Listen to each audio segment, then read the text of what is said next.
kuhnici, da. Pokušala sam odrezati rukave, ali i dalje si strašno. Šta sad?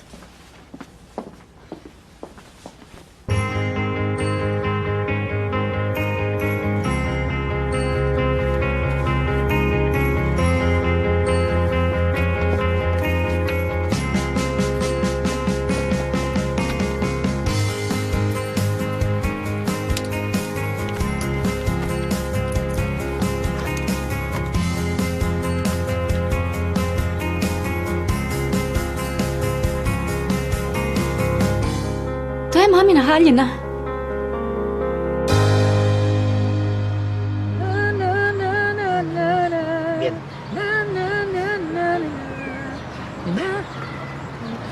Što je sad?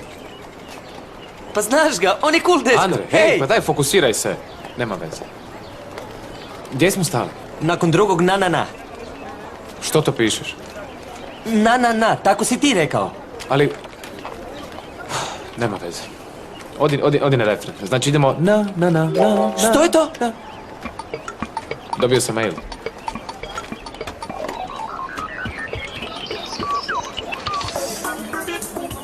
Što se događa?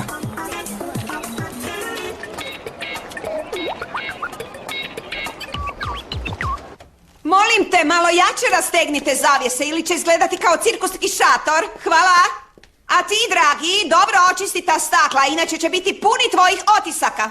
Ma ti, mali brate, napokon si došao. Možeš mi objasniti zašto sam morao doći ovako rano? O, zato sam cijelu noć samo razmišljala. Da pogodim, to znači da ti je glava skoro eksplodirala. Što? Ne.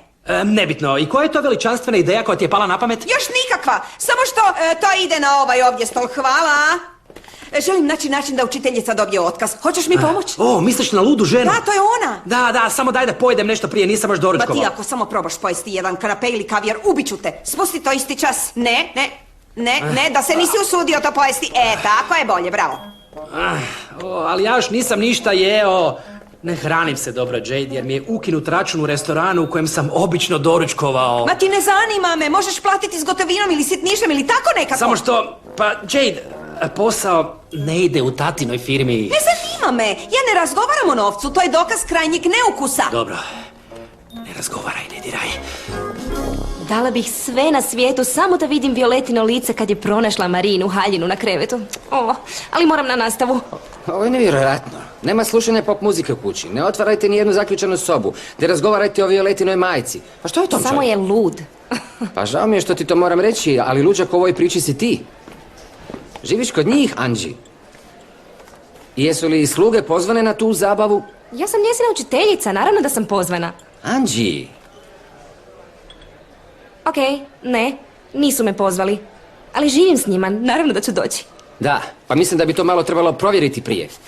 A i vidjet ćemo što će Herman reći kad sazna da si prekršila pola pravila i da si lagala i za haljinu. Ne, Herman nikako ne može saznati da sam joj ja dala haljinu. Možda bi bilo dobro da sazna. Da prestane ovo ludilo i da mu kažeš tko si ti zapravo. O, Pablo, ako to učinim, znaš da će odvesti na neko drugo mjesto. Sada smo barem u istom gradu, možemo razgovarati, upoznati se. Lažeš joj, Anđi. Ne, tehnički joj samo ne govorim cijelu istinu, ali onaj koji joj zapravo laže je njezin otac. To što ti radiš je isto? Ne. Apsolutno isto? Ne. Ja samo ne želim da je odvedu. U redu, Anđi. Mislim da je najbolja stvar koju možeš učiniti da joj kažeš istinu. Znaš da bi to bilo najbolje za sve. U redu? Znam da si u pravu. Uostalom, Violeta ima pravo znati tko je, zar ne? Hvala ti. I oprosti zbog jučer. Da, duguješ mi za to. Volim te, prijatelju moj.